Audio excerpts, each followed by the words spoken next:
সংস্কার তো আমাদের মজ্জাগত, সংস্কারকে চলমান প্রক্রিয়া, সেখানে সংস্কার থাকবে, সেখানে না বলার তো কোনো কারণ আছে বলে আমার কাছে মনে হয় না।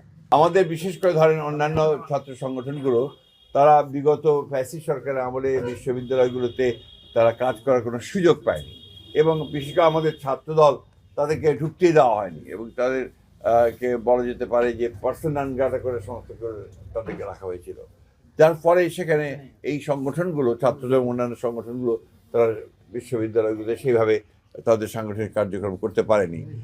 আর আরেকটা বিষয় যেটা আমি খুব জোর দিয়ে বলতে চাই, যে বিশ্ববিদ্যালয়ের নির্বাচন, এটা আপনার জাতীয় নির্বাচনে কখনোই কোনোদিনই আপনার কোনো প্রভাব ফেলেনি।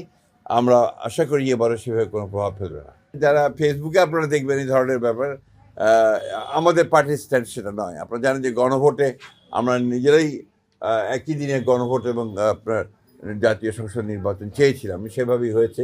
এবং এই সংসদের আপনার যে সংস্কারগুলো নিয়ে গণভোট হচ্ছে, সেই সংস্কারগুলো তো আমারই আপনার বহু আগে, আপনার 2016 সালে এবং 2023 সালে